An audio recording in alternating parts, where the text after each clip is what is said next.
Hello dear students, मैं आपको class 11 का मैथमेटिक्स का मॉर्निंग शिफ्ट का जो आज पेपर हुआ था इसके एमसीक्यू के सारे आंसर बता रहा हूँ। ठीक है, तो आप यहाँ पे समझ सकते हैं, देख सकते हैं और जान सकते हैं कि आंसर क्या क्या है। और यहाँ मैं समझा भी दूंगा। जैसे यहाँ पहला क्वेश्चन दे रखा है, ये हिंदी में इंग्लिश में लिखा है। यहाँ बोला गया कि आपको ए यूनियन बी को फाइंड करना है। तो यहाँ पे आपको दे रखा है एक्स स्क्वायर की वैल्यू एक्स है और एक्स क्यूब की वैल्यू भी एक्स है। तो क्या पॉसिबल हो सकता है? तो पहले हमें ए निकालना पड़ेगा। तो हम इसे कैसे निकालेंगे? एक्स स्क्वायर प्लस एक्स को इधर ले जाएंगे तो यहाँ पर एक्स एक्स माइनस वन आ जाएगा। तो यहाँ पे पॉसिबल वैल्यू क्या आ गई? एक की एक जीरो हो गई और दूसरा माइनस का वन प्लस का होगा तो वन हो गया। तो ये हो गई। अब हम बी की निकाल लेंगे। इस एक्स को भी इधर लेके चले जाएंगे। देखो मैंने यहाँ पे करा है। तो इसमें क्या कॉमन आएगा? एक्स कॉमन आएगा, एक्स स्क्वायर माइनस वन बचेगा। फिर ए का स्क्वायर बी का स्क्वायर लग गया, ए minus B A plus B. तो यहाँ पर बी की वैल्यू क्या आ गई? एक तो यहाँ पे जीरो हो गया, माइनस का वन प्लस का हो गया, माइनस का वन प्लस का तो प्लस का वन माइनस का हो गया। तो यहाँ पर अब दोनों में यूनियन निकालना है। तो दोनों में जीरो है, वन है, माइनस वन है, तो इसलिए आंसर इसका क्या आ गया? डी आ गया। उसके बाद जो सेकंड क्वेश्चन है, यहाँ पर इन्होंने बोला है कि आपको नंबर ऑफ एलिमेंट बताने हैं इसमें। तो इंटरेस्टिंग सवाल था काफी। तो यहाँ पर ये था कि ये जो एक्स स्क्वायर प्लस फोर है ना, ठीक है, तो यहाँ पर ये लगा हुआ मॉडुलस, आप देख रहे हैं यहाँ पर। तो यहाँ पे प्लस फोर है, तो हम इस एक्स को मान लेते हैं पहले जीरो से बड़ा है। जीरो से बड़ा तो ये इक्वेशन बन जाएगी, और अगर जीरो से छोटा मानेंगे इसको तो ये माइनस आ जाएगा। तो जब इसको फैक्टर से सॉल्व करोगे ना, तो प्लस का वन माइनस का वन यहाँ पर आ रहा है और प्लस का थ्री उधर जाके माइनस का थ्री आ रहा है। अब देखो, यहाँ पे हम बोल रहे हैं एक्स की वैल्यू जीरो से बड़ी है, लेकिन निकल रही जीरो से छोटी है। और यहाँ देखो, जब हम जीरो से छोटा ले रहे हैं, सोल्व कर रहे हैं, तो दोनों प्लस के निकल रहे हैं। तो दोनों में से कोई भी वेरीफाई कर ही नहीं रहा, तो आंसर क्या आ गए? एलिमेंट कितने आ गए? जीरो आ गए। ठीक है, उसके बाद जो नेक्स्ट क्वेश्चन है थर्ड वाला, ये कह रहा है पी की वैल्यू जो है यहाँ पे फाइव माइनस फाइव है और आर की वैल्यू है, तो पी इंटू आर कितना होगा? देखो इसमें दो है एलिमेंट, इसमें दो, तो दो दूनी कितना आ गया? चार आ गए। तो नंबर ऑफ एलिमेंट चार आ गए। ठीक है, सिंपल था। फिर फोर्थ क्वेश्चन है, यहाँ पर देखो ये भी इंटरेस्टिंग है। यहाँ पे माइनस वन लिखना है और इक्वल टू में माइनस सेवन लिखना है। तो जहाँ एक्स की जगह हमने माइनस वन लिख दिया, तो जब माइनस वन लिखेंगे तो यहाँ पे ए माइनस का हो जाएगा, प्लस का बी, और इस पूरे की वैल्यू क्या है? माइनस सेवन है। ठीक है, एक इक्वेशन ये बन गई। फिर दूसरी ये वाली है, तो यहाँ पे तीन पुट करना है, तो तीन ए प्लस बी, और जब तीन पुट कर रहे हैं ना यहाँ पर, जब तीन पुट कर रहे हैं तो बराबर में नो लिखना है। तो अब इसको सोल्व करेंगे। सोल्व तो आप कर ही लोगे, एलिमिनेशन से कर लो, सब्स्टिट्यूशन से कर लो। तो ए चार बी माइनस तीन आएगा। अब इससे पूछा क्या है? ठीक है, इसने पूछा है कि कौन वेरीफाई कर रहा है। तो आप यहाँ देखो कि इन दोनों को जोड़कर एक आ रहा है, इसी में पॉसिबल है, बाकी किसी में पॉसिबल नहीं आ रहा। तो आंसर क्या आ गया? इसका सी आ गया। ठीक है, उसके बाद यहाँ पर देखो फिफ्थ क्वेश्चन है। ठीक है, ये बहुत आसान था। यहाँ पर इसे बोला एन, यहाँ पे तीन है, एन भी है, दो है। ठीक है, तो इसने बोला कि आपको total number of non empty relation बताना है। तो देखो पहले तो तीन दूनी छह कर लो, तो दो की पावर छह आ गई। तो दो की पावर छह यानी कि दो में मल्टीप्लाई करके 64 आ गया। पर इसने बोला नॉन एम्प्टी, तो फाइव को हटा देंगे तो एक कम कर देंगे, 63 आ गया। ठीक है, तो आंसर 63 हो गया इसका। फिर यहाँ पर इन्होंने बोला इसे सोल्व करो, तो ये बहुत ईजी था। ठीक है, ये देखो साइन टू एक्स का फॉर्मूला क्या होता है? Two sine x cos x, और नीचे क्या है? Sine x cos x. तो ये कट गया, तो यहाँ दो बचा, इस पूरे की वैल्यू दो आ गई। अब इधर भी उसी को खोल देंगे, यहाँ पे खोलेंगे ना, साइन एक्स कोस एक्स, तो यहाँ आएगा two sine x cos x, तो ये कट जाएगा, तो एक बटे दो। तो यहाँ दो इसमें बच रहा है, इसमें एक बटे दो बच रहा है। तो इसका एल्सियम लो, एल्सियम भी क्यों लिया हम? दो आधे को क्या बोलते हैं? 0.5, तो ढाई हो गया। सीधा आंसर हमारा आ गया ढाई। ठीक है, उसके बाद जो है नेक्स्ट क्वेश्चन देखो, ये सेवंथ है। यहाँ पर से बोला कि किसके इक्विवेलेंट हो सकता है। ठीक है, तो यहाँ पर हम दोनों की मल्टीप्लाई कर लेंगे। मल्टीप्लाई करेंगे तो आप देखो ये थ्री जेड और थ्री जेड बाहर हो जाएगा, और ये नाइन जेड, ये इसका स्क्वायर बन गया, ये इसका स्क्वायर बन गया, और ये टू ए बी के रूप में आ जाएगा। तो ये यहाँ पर ये इसके बराबर हो गया। ठीक है, यहाँ पर प्लस में है, कोई माइनस में था नहीं। ठीक है, बाकी आंसर की ऑफिशियल भी आएगी डीओ की, आप उसमें भी चेक कर लेना। कहीं इन्हीं आंसर्स को मतलब बेस मान के कोई डिसीजन मत लेना। ठीक है, मैं फिर भी बच्चों को समझा रहा हूँ। ठीक है, तो इसके बेस पर डिसीजन मत लेना कोई। ठीक है, ऑफिशियल आंसर की जरूर आएगी। ठीक है, डीओ की तरफ से। तो यहाँ पे आठवां क्वेश्चन है, ये बहुत सिंपल दे रखा था इसने। तो यहाँ पर आपको क्या करना था? 2024 कॉमन लेना था। तो 2024 समय कॉमन ले लो, तो यहाँ पे 2024 ले लिया, तो यहाँ पर क्या बचेगा? आप ध्यान से देखो, यहाँ पर एक बचेगा, यहाँ पे एक आयोटा बचेगा क्योंकि 25 है ना, और यहाँ पे आयोटा स्क्वायर बचेगा, यहाँ पे आयोटा की तीन बचेगा। अब 2024 है, इसको हम चार से भाग कर लेंगे। 4 से भाग करेंगे तो देखो आराम से भाग हो जाएगा, 4 पंजे 20, ना जाने की 0, ठीक है, और 4 6 24, 506 आएगा। तो आयोटा की पावर 4 के ऊपर जब 506 आ रहा है, ये प्रैक्टिस पेपर की तरह ही आया था ना, तो यहाँ पे 504 आ रहा है, पर उससे भी इजी है। एक हो गया आयोटा का आयोटा रहेगा, आयोटा स्क्वायर -1 होता है, आयोटा क्यूब माइनस का आयोटा होता है, ये सारे कट गए। अगर बाहर कुछ भी है कोई फर्क नहीं पड़ता, क्योंकि जीरो से मतलब 0 से मल्टीप्लाई हो गया तो सब 0 ही हो गए, तो सी आंसर इसका आ गया। ठीक है, मैंने वो ज्यादा जल्दी से बता रहा हूँ ना। मल्टीप्लिकेटिव इनवर्स है, तो ये आप इसको पहले अपॉन में कर लोगे, फिर इसी को ऊपर ले जाओगे, इसी को नीचे ले जाओगे, ठीक है। ऊपर 1 माइनस आयोटा और नीचे ए का स्क्वायर बी का स्क्वायर प्लस में हो जाएगा, आयोटा स्क्वायर माइनस का, जैसे आयोटा स्क्वायर है ना, तो माइनस का क्या हो जाता है, -1 माइनस माइनस प्लस हो जाएंगे, तो नीचे 1/2 आएगा, ठीक है। तो ये आंसर आ जाएगा इसका। उसके बाद जो है 10th है, यहाँ पर इसने बोला है, इस क्वेश्चन को देखो, ये कह रहा है मैक्सिमम वैल्यू जो है एक्स की, वो किसको सेटिस्फाई करेगी इनइक्वालिटीज में। तो वही आप पहले चेक कर लो, ठीक है। और यहाँ पर देखो इधर जाके ये 2 है, तो मैक्सिमम वैल्यू बोला तो ये 8 को सेटिस्फाई करेगी, तो उन्हें 8 यहाँ कर दिया। उसके बाद देखो ये क्वेश्चन ज़्यादा मुश्किल नहीं है इसमें भी, ठीक है। तो यहाँ देखो क्या करेंगे, एन सी आर है, तो एन सी आर आपको पता है n C n minus R के बराबर होता है, ठीक है।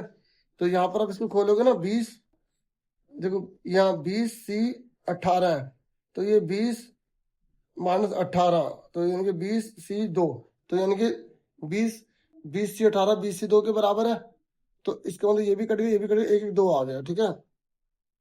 उसके बाद नेक्स्ट 12th है, यहाँ पर इसने बोला है फोकस, देखो यहाँ पर दे रखा है, यहाँ पर y की वैल्यू दे रखी है ना, तो यहाँ पर डायरेक्ट्रिक्स दे रखा है, मतलब ए जो होता है यहाँ पैराबोला, सॉरी ए है, तो इस तरीके से यहाँ पे ये इक्वेशन आएगी, माइनस में ही ले लेंगे, ठीक है।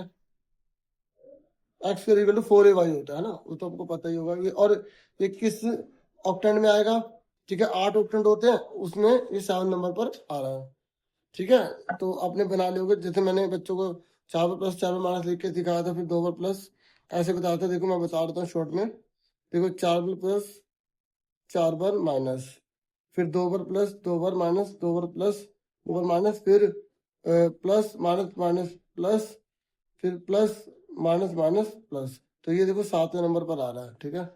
तो ऐसे बताया था, ये फर्स्ट होता है, second, third, fourth, fifth, sixth, seventh, eighth, ठीक है। आसान तरीके से ये हो गया 7th।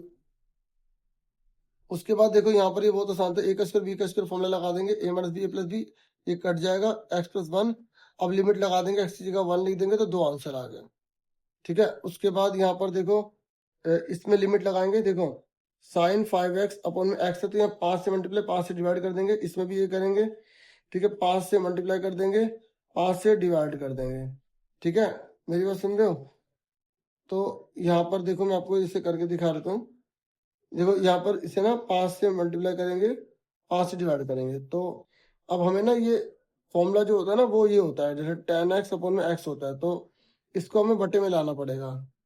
मेरी बात सुन रहे हो? तो यहाँ पर ये तो इस पूरे की वैल्यू 1 हो गई, और यहाँ पर जो है ना, ये हमने 5 से मल्टीप्लाई करा, अब इसको बटे में ले आएंगे, तो 1/5, यहाँ tan 5x अपॉन में 5x, तो यहाँ आएगा 5 प्लस 1/5, ठीक है। तो अब इसको हम काटेंगे, तो 5 5 यानी 10, तो 5.2 इसका आंसर आ गया। तो इसका आंसर क्या है? बी है, ओके, बी आंसर आएगा इसका।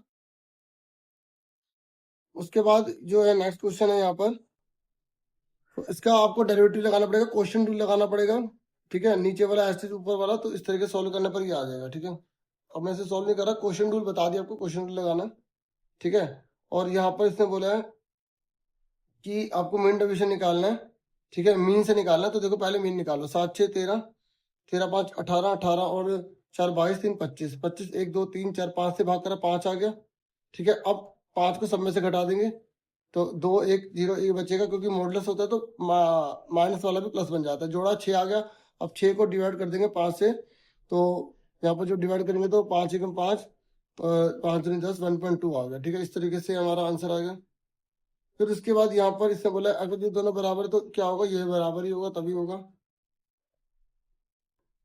उसके बाद असर्शन रीजन वाले क्वेश्चन है, 19 है, 20 है। यहाँ पर ये कह रहा है the product of the first 5 term of GP उस थर्ड टर्म ये सॉल्व करेंगे तो ये आंसर निकलेगा। और ये कह रहा है दोनों बिल्कुल ठीक है, तो रीजन भी ठीक है इसका, ठीक है, ये आप देख लेना। और ये 20 क्वेश्चन में भी यहाँ पर आप देखोगे यदि दो घटनाएं परस्पर अपवर्जी हैं, मतलब एक्स म्यूचुअली एक्सक्लूसिव है, मतलब कुछ भी कॉमन नहीं है, तो इंटरसेक्शन जीरो ही होता है। तो ये कह रहा है mutual exclusive events can not occur simultaneously, ये दोनों एक साथ नहीं होती है, तो दोनों बातें सही लिखा, रीजन भी सही लिखा, तो ये आंसर इसका हो गया। बाकी का वैन डायग्राम वगैरह बनाना, जैसे ये ए है, ठीक है, और ये बी है, तो ये ए है बी है, तो अभी कह रहा है ए में से बी हटा दो, ये इस ए में से जो है बी हटा दो, तो ये चीज बची, तो इसको हम डायग्राम को यहाँ पे शेड कर देंगे। तो ऐसे वाले क्वेश्चन है। अब बाकी पेपर दिखा रहा हूँ, ऑफिशियल आंसर की आएगी, उसमें से आप देख लेना, ठीक है। और बाकी कैसा रहा क्वेश्चन, एमसीक्यू तो देखो थोड़ा सा डीपली होते हैं, बाकी क्वेश्चन जो मैं देख रहा हूँ मुझे मतलब बहुत इजी लगे हैं। आप बाकी कमेंट करके बता सकते हैं कि आपको कैसा लगा पेपर, ठीक है। अब पूरा पेपर दिखा रहा हूँ, ठीक है, और ऑफिशियल आंसर की आप उसमें सारे आंसर देख लेना।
अब केस स्टडीज हैं,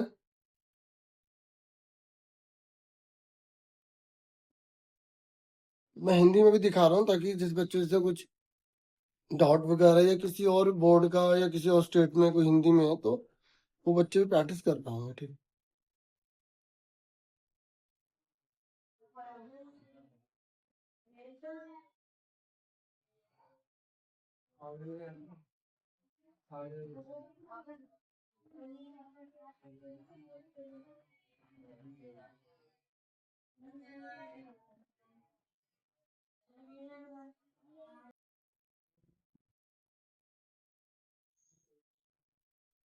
इतने था इस वीडियो में। Thank you for watching and listening carefully. Take care yourself dear students.